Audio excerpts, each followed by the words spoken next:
What's up, everybody? Hope you're having a good weekend and a good Sunday. Justin here to do a new year in Wrestling Reloaded 1989 Part 2. Here we go. Up first, I'm going to talk about some Saturday night main events. And maybe I'll talk about some Clash of Champions, in which events in 89 were my favorite Clash of Champions, and also I'll tell you my favorite pay-per-views of 89 and who were the winners of the PWI awards and the attendance figures for the 89 pay-per-views, and who the champions were, who the world champions were to end the year 1989. Let's go to, and I'm going to review Saturday night's main event from July 29th, 1989, where we actually got a title change on a Saturday night's main event. A tag team championship title change took place. Up first, we had Hulk Hogan defending the WWF title. He defeated the Honky Tonk Man in 6 minutes, 14 seconds. Not much of a challenge for Hogan. Basically, Honky Tonk Man was a jobber, and he should have been.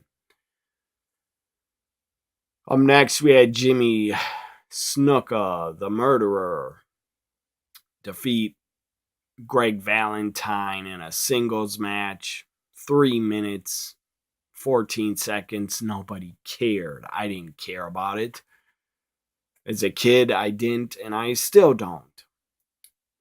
Greg Valentine, to me, the guy's a good worker, but he was boring. Really boring wrestler. Also, as I said in part 1, 1989, Year in Wrestling Reloaded, I was never a fan of the Superfly. Never was as a kid. Next, we had Brutus Beefcake, another guy I really disliked as a kid. Brutus Beefcake.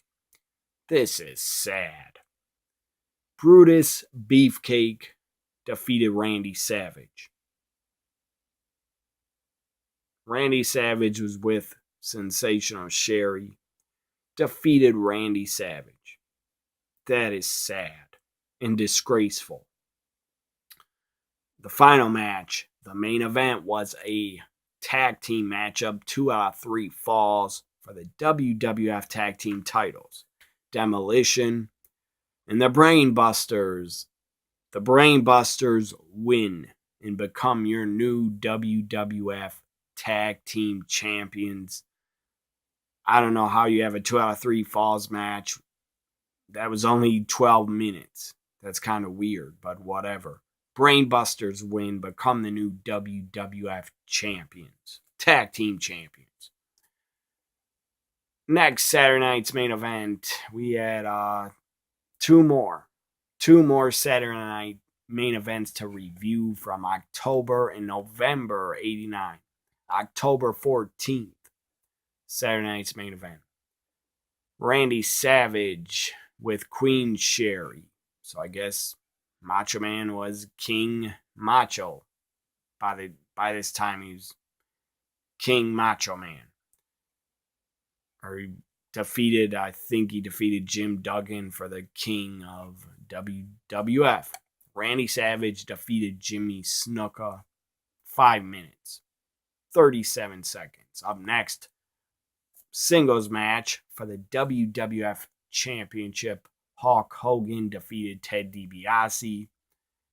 Ted DiBiase was with Zeus. Yes, I'll talk about Zeus in a little bit. Up next, Rowdy Piper. He returned to the ring in 1989.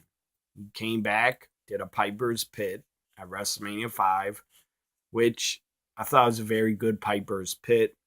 The talk show host, Morton Downey Jr., the guy was like a loudmouth, a-hole, dumbass jerk off. He was kind of entertaining, but he was a big loudmouth. Martin Downey Jr., the guy loved to smoke and smoke. Guy kept smoking. The guy loved to smoke. That's probably why the guy got, I think, throat cancer. Got cancer later. I think in the late 90s. So Martin Downey Jr. kept blowing smoke in Roddy Piper's face on Piper's Pit at WrestleMania 5. It was pretty damn funny. Piper kept saying, I told you, don't blow no more smoke in my face. And then finally, he got a fire extinguisher out, sprayed Martin Downey Jr. with it. Martin Downey Jr. kind of looked pissed. Like he didn't expect that when he's on the ground. I think he's trying to grab Piper's legs and take him down. Piper would have kicked Martin Downey Jr.'s ass if the guy really was that pissed and tried to fight back. So Roddy Piper defeated Haku. Haku was managed by Bobby the Brain Heenan because Haku was part of the Heenan family. Up next, we had Tito Santana with the Red Rooster, Brutus Beefcake, and Dusty Rhodes. Tito Santana took on Rick Martel, his former partner, which Rick Martel did turn heel at WrestleMania 5 and left Tito because they were Strike Force. He left him. He wouldn't tag him. He wouldn't tag in. He jumped off the apron and left him.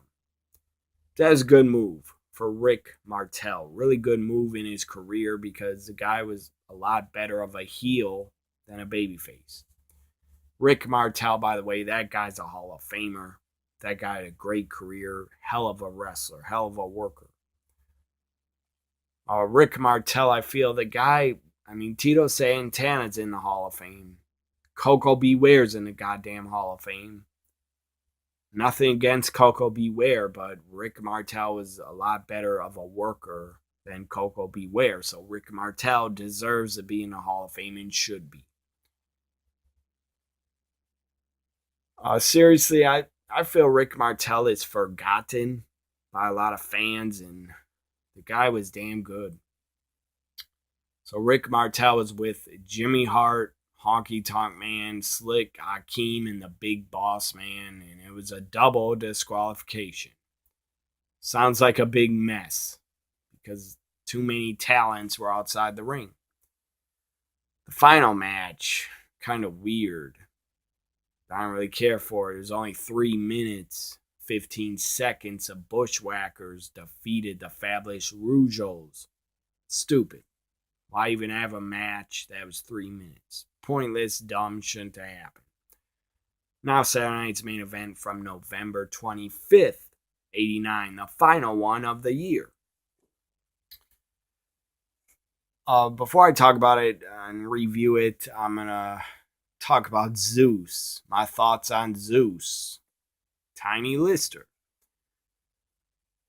The guy, first off, he's brought into WWF because of the movie, No Holds Barred. So he's brought into the company basically to promote the movie and try to get the movie over.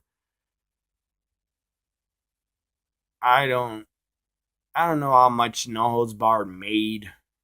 I don't know if it was I'm sure it's a flop. In theaters, I think it made some money back, but I don't know if it ever made a profit. Maybe I should look it up. Who knows? Maybe it made some profit. It wasn't awful. For wrestling movies, it was not that awful. I've seen worse. So no, I don't want to go there.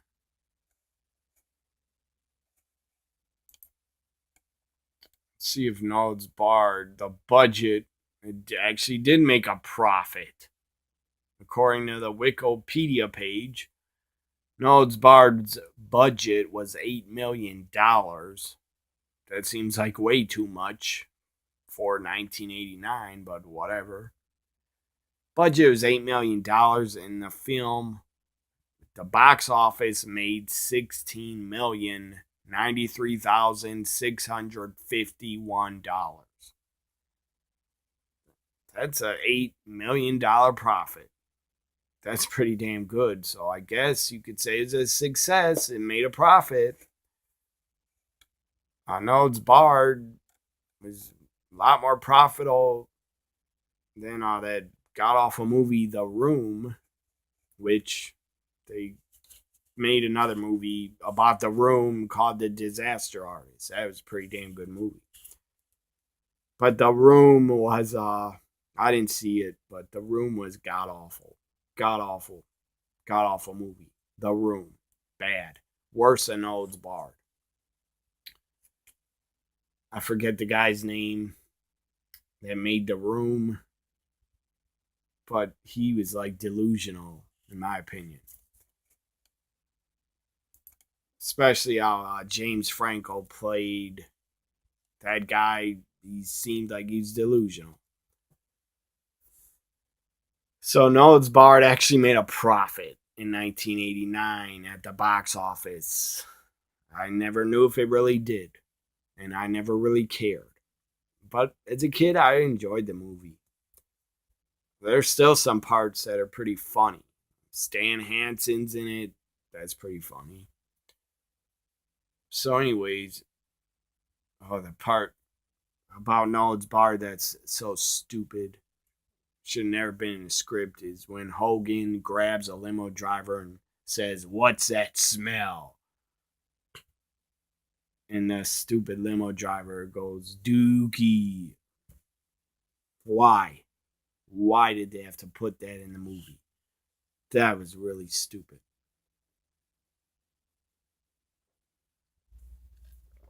But now, Noah's Bard's probably looked at as a cult classic by some. I don't think Hogan did that bad of a job. The guy was pretty good in it. He's not that bad of an actor. So anyways, back to Saturday night's main event. About Zeus. The guy had a great look. The guy couldn't wrestle worth a damn. I don't think he knew a wrist lock from a wristwatch. But the guy had a great look. It was the late 80s. So a lot of fans probably believed that Zeus, the guy was intimidating as hell. A lot of fans believed he probably could wrestle and wasn't that bad. But looking back on it, he was pretty bad. He wasn't as bad as some. Like David Arquette in WCW, he was worse at wrestling than Zeus. And Tank Abbott, he was worse than Zeus. I don't got any anger or hatred towards Zeus. The guy was a pretty good character that was created for Noah's Bard. And he did only work, he worked a couple matches, like maybe 4 matches, maybe more. I know he worked a tag team cage match, and he worked SummerSlam 89, and he worked Survivor Series 89.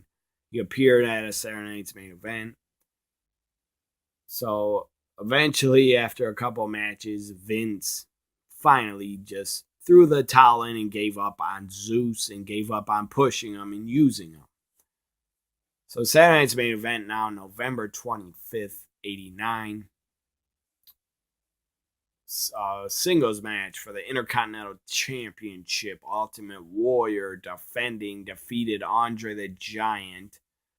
I'm glad Andre did not get pinned, because Warrior did not deserve to go over on Andre the Giant.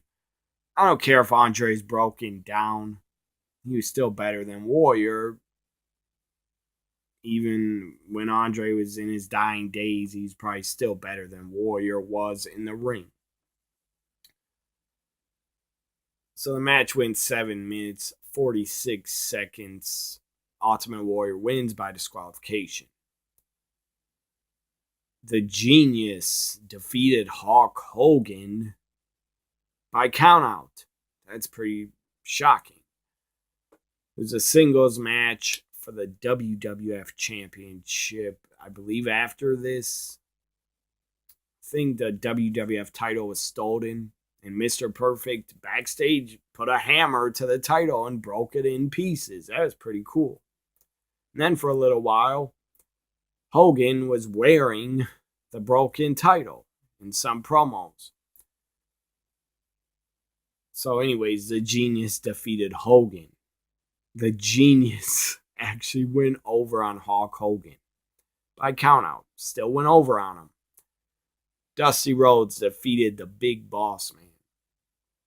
About Dusty Rhodes going to WWF in '89 and Vince putting polka dots on him. Why? Why? Why did you do that, Vince? I'm sure it was a rib. But might have been a rib. You thought you were going to make fun of Dusty and try to humiliate him. Dusty Rhodes actually got polka dots over. He got it over. And he was pretty damn super over. He had a great theme song too.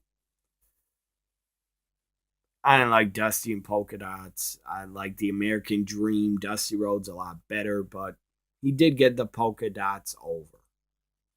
And he never held a title in WWF, but he was there about a year. I think he was there a little bit over a year. I hope he made good money. I think he did. It's pretty cool to see Dusty Rhodes right before he left at Royal Rumble 91. Dusty Rhodes got to team with his son, Dustin, in a tag match. And then a month at the end of January 91, Dusty showed up in WCW again on a Clash of Champions.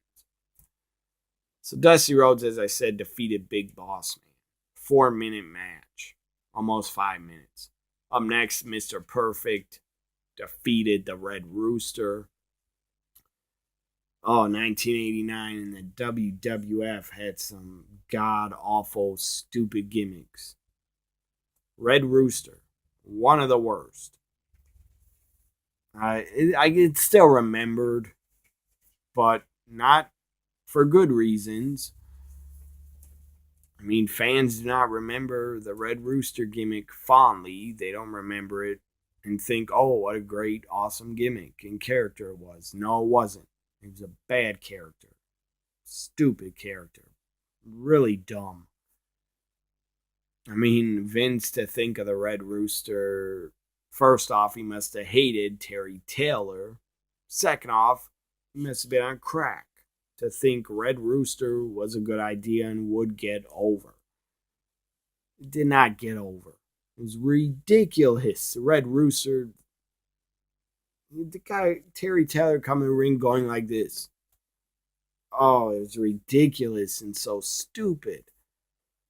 I get it. Wrestling can have ridiculous characters. Some of them are great, but some are god-awful. Like the Red Rooster and Shockmaster, those are really bad. Zeus, the guy had a great look, but Zeus was a stupid character. In the movie, no, it's Barty is fine. But in WWF, Zeus was a stupid character. Shouldn't have been there. I don't know who came up with Zeus coming in to wrestle. Maybe it was Hogan. Maybe it was Vince. They thought they could draw money. Didn't work, really. Maybe it did work. I don't know. Because SummerSlam 89 kind of looked sold out. Survivor Series looked sold out. And Zeus was a part of those shows. In the ring with Hogan. So maybe it did work. I don't know. But obviously, Zeus was not going to be a full-time wrestler. The guy, I don't think, wanted to be there more than a year. He was barely there 6 months. So you had the Red Rooster, bad gimmick, stupid character, Zeus. Stupid character to be in pro wrestling. It's fine for Zeus to be in the movies. And Dusty Rhodes and polka dots. Dumb character. And look at that. 3 of the worst characters. Well, Dusty wasn't a character, but the polka dots gimmick. That was dumb. 3 of the worst gimmicks were in the WWF. What do you know? But I was still a WWF mark in 89. I watched them religiously every weekend, every pay-per-view. I didn't get to see much NWA. Sadly, in 89, I did not. Because I didn't have cable for very long. Couldn't afford it. So the main event was, as I said, Mr. Perfect defeated the Red Rooster, thank God. Main event was the Rockers defeating the Brainbusters in a 2-out-3 falls match, which only went 7 minutes. Dumb booking. How can you have a good 2-out-3 falls match in 7 minutes? You can't. Maybe it was really good. Maybe I should watch it back. I don't think it could be that good. That's rushed. You can't rush a 2-out-3 falls match to be only 7 minutes. By the way, Rey Mysterio and Andrade are having a 2-out-3 falls match on SmackDown. I hope they don't rush it. Hope they give them like 25 minutes at least with commercial breaks. So that was Saturday night's main event from November 25th, 89. Saturday night's main events in 89 were not that good, except for the Brainbusters winning the tag titles. That was the best thing they did on them. Now I'm going to talk about a couple of Clash of Champions that were my favorite in 89. Of course, Ric Flair, Ricky Steamboat from Clash of Champions 6. That was great. Great main event. Actually, it wasn't even the main event. But after Ricky Steamboat, Ric Flair, you had 2 more matches. But I believe they weren't on Clash of Champions. They were probably because they went overtime or something. Didn't show them, I believe. Maybe they're on the network. I don't remember. Or no.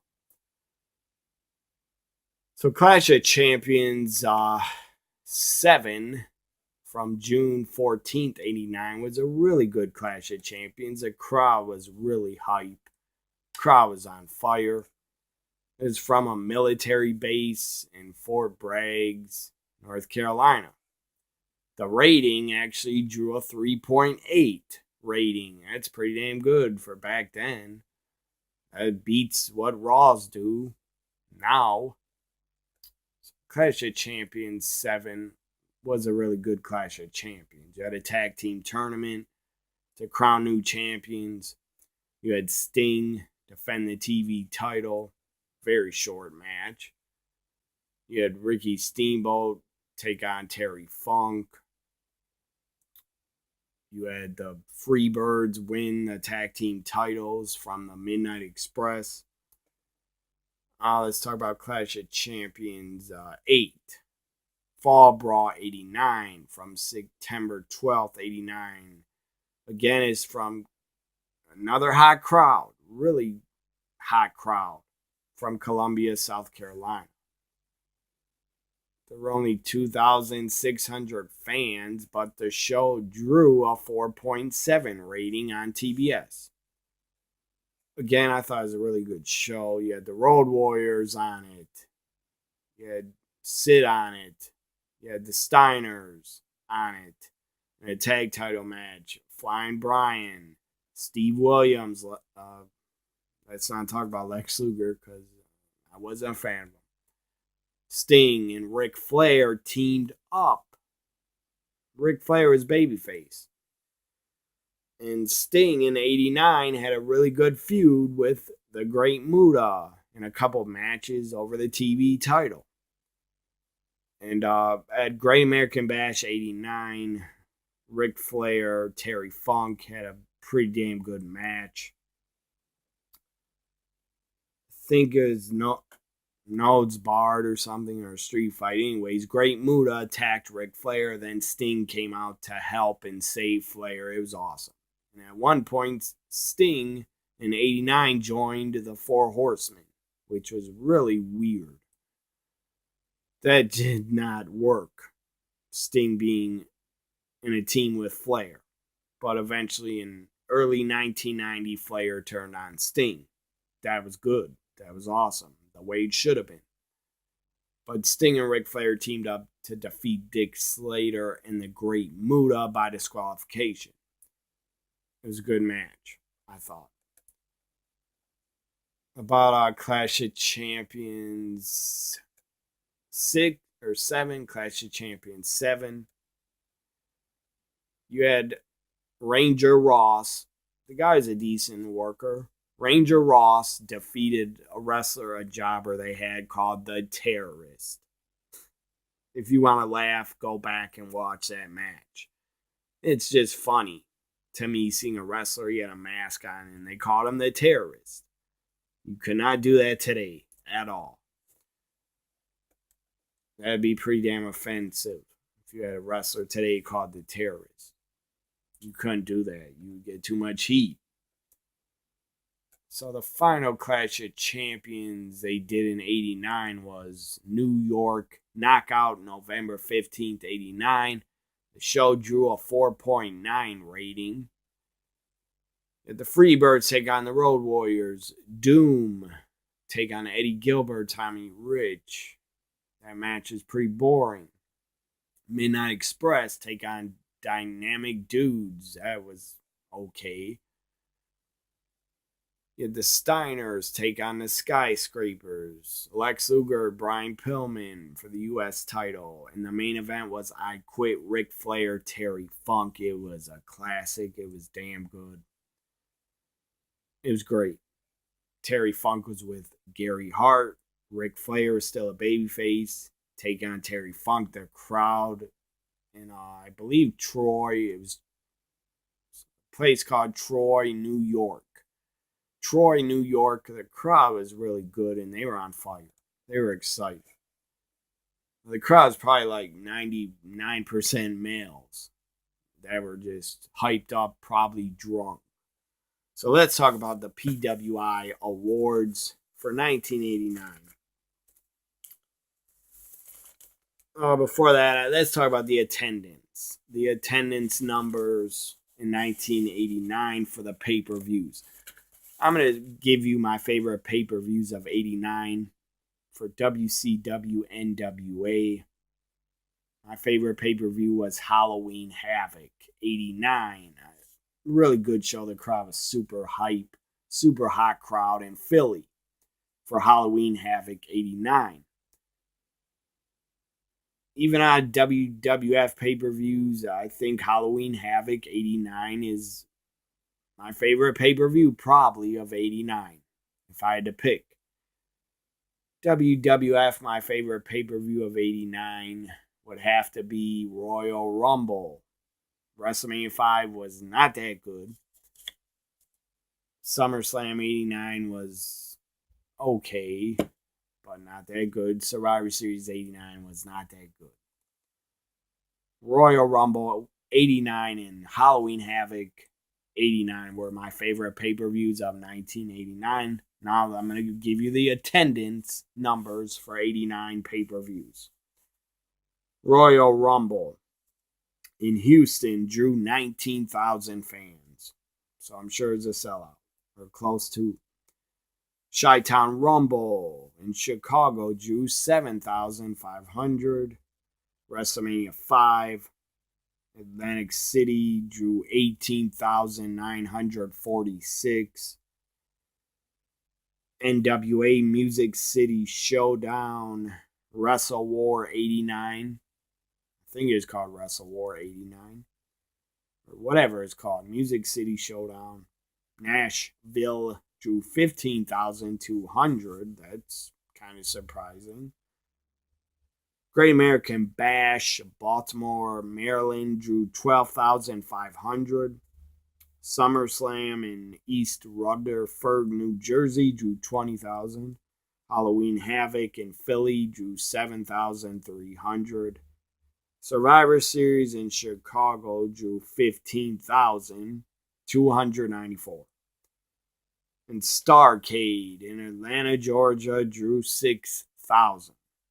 That's pretty disappointing. The Omni in Atlanta, I believe, held 20,000.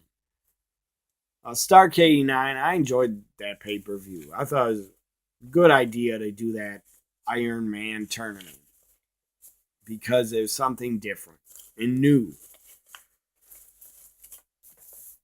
Oh, by the way, NWA in 89 held, I think, 5 pay-per-views. And WWF only had 4. Let's see. Chi-Town Rumble, Wrestle War 89, Great American Bash, Halloween Havoc, Starcade. That's 5. So NWA held more pay-per-views. They were really trying to compete, especially in 89. They were really trying to compete with WWF. So now I'm going to give you the PWI winners in 89. Wrestler of the Year went to Ric Flair. Runner-up was Hulk Hogan. And Tag Team of the Year for 1989 was Tully Blanchard, Arn Anderson. Runners-up were Demolition.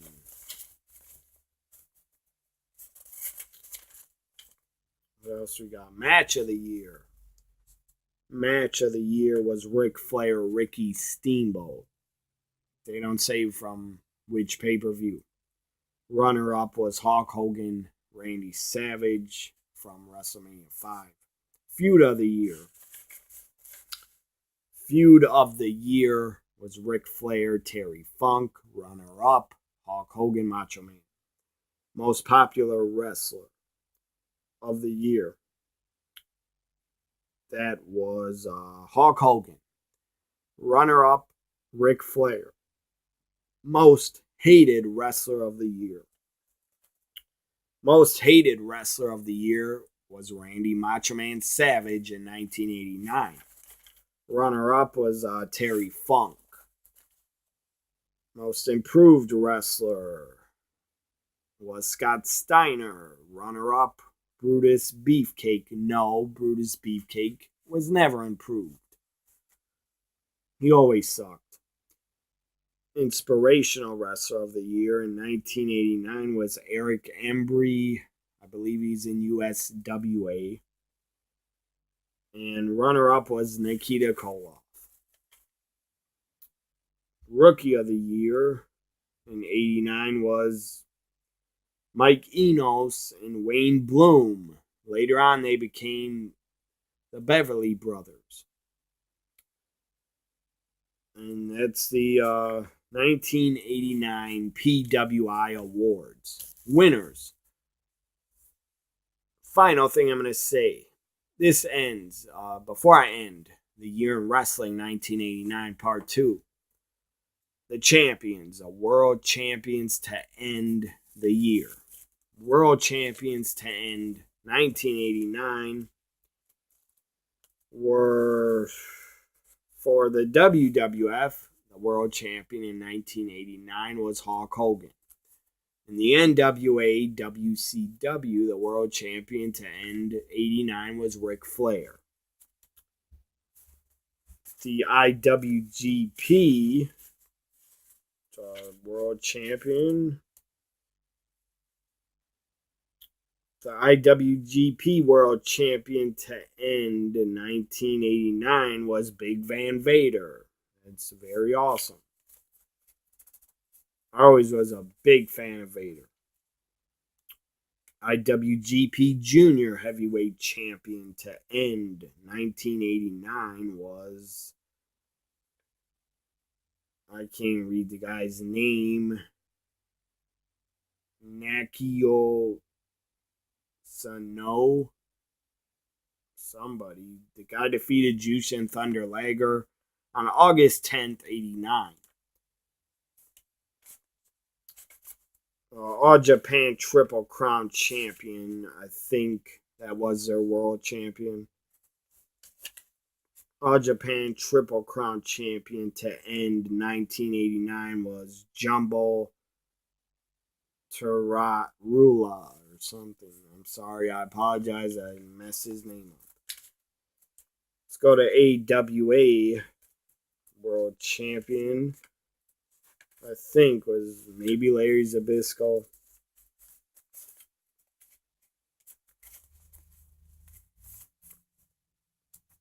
So again, why is this book? It's Wrestling Almanac. Does not have the AWA champions.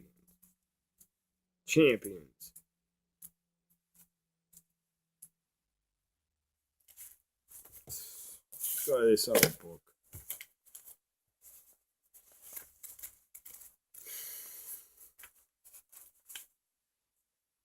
AWA champion to end in 1989 was Larry Zbyszko. Larry Zbyszko was the champion going into 1990 and at the end of 89. So anyways, hope you enjoyed this Year in Wrestling 1989 Part 2, Year in Wrestling Reloaded. The next one I'll be doing is 1990. Bye for now, everybody.